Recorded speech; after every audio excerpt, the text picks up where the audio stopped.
Good morning, class. Before we get into the next section of the course, when we were talking last section about where do I get the money, we talked about having the courage to straight up ask for exactly what it is you want. Now, I know that takes a considerable amount of courage, and you may be asking yourself, well, where do I get that kind of courage?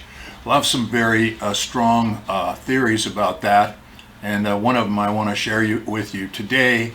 This story usually takes me 20 to 30 minutes to tell, so I'm going to tell you a really shortened version.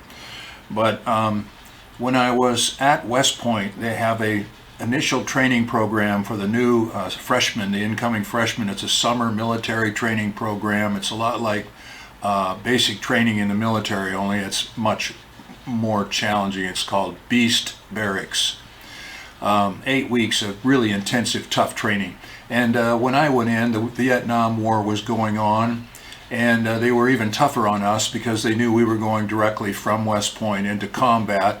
And if we were going to break under pressure, they wanted us to break there at the academy instead of when we were in charge of men and responsible for their lives.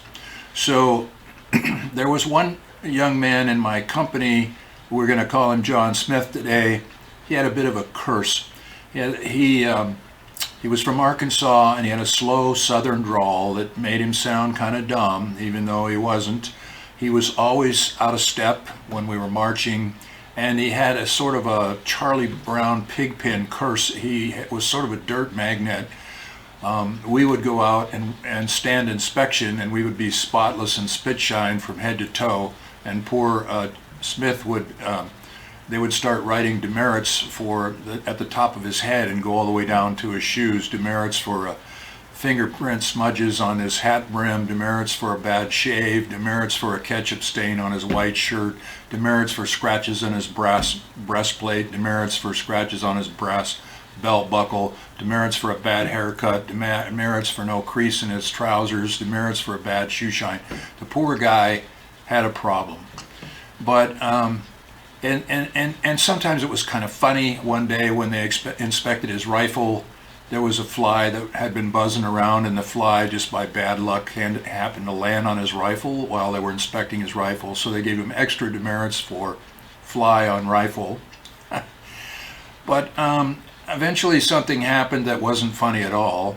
Back in those days, they had a tradition that once in a while they would single out somebody in the incoming class, and they would say, you're never going to measure up to the high standards of the Corps of Cadets. We're going to run you out of the Corps. Now, this was not commissioned officers expelling someone from the Corps, and they were the only ones who had the legal authority to do that. This was upper class cadets who had no authority to expel anyone, saying, we're going to make your life such a living hell that you will voluntarily resign from here within a day or two. The training cadre during Beast Barracks, they decided Smith was going out. They made a public announcement like that in front of the whole company one day. Smith, we're going to run you out of the Corps.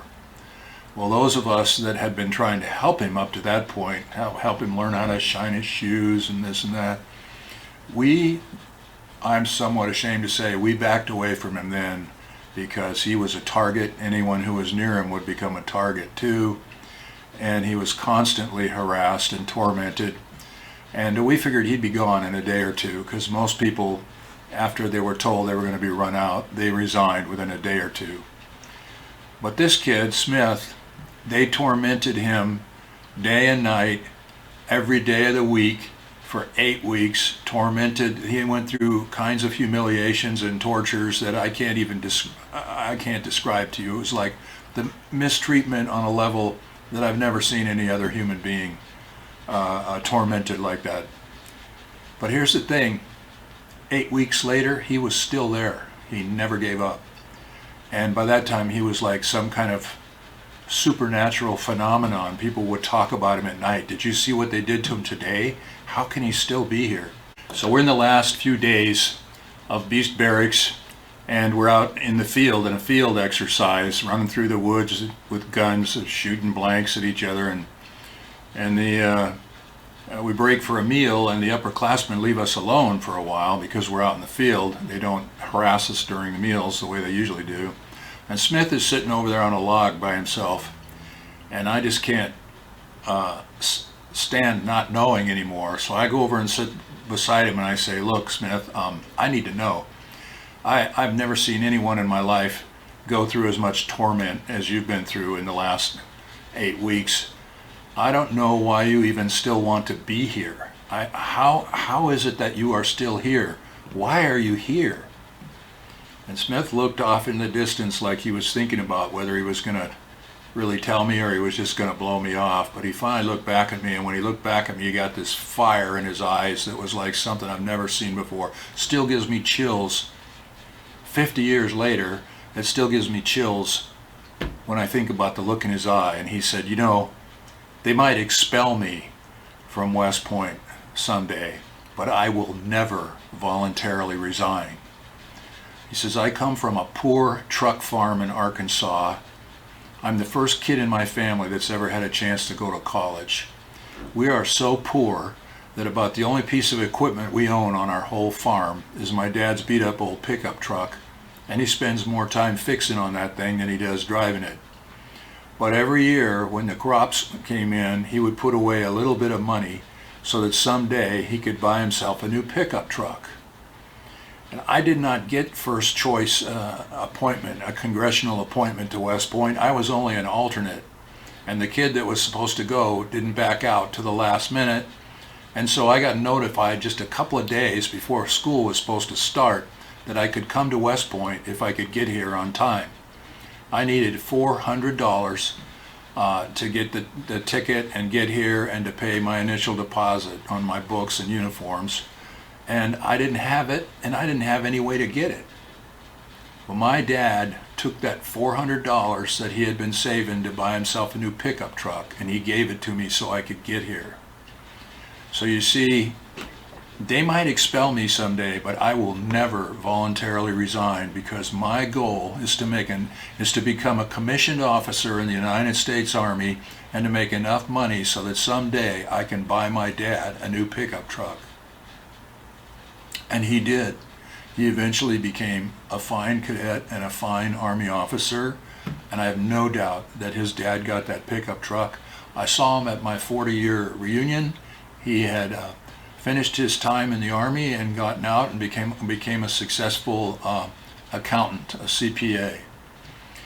Why do I tell you this story? Because here's what I believe it taught me. There are many different sources of courage in the world. There's courage that comes from anger. There's courage that comes from self-righteous indignation. There's courage that comes from the pursuit of justice. Most of those kinds of courage are like lighting a match. They're like the flame from a match. You light a match, the flame burns hotly and brightly for a short period of time, but then it goes out. And if it's a windy time, a storm, when you really need it, it's dark and windy, it goes out in the critical moment. But there is at least one kind of courage that will not abandon you in the critical moment, and that is the courage that comes from love. The courage that comes from love is a sustainable kind of courage. You will be able to do things that you never imagined you were capable of doing if you are doing it out of your love for someone else, or for some idea, or for something that you believe in. So if you want to live a courageous life, get real clear with yourself right now about who it is and what it is that you really, really love. And keep that in your mind, and you will be able to live an extraordinarily courageous, successful, and happy life.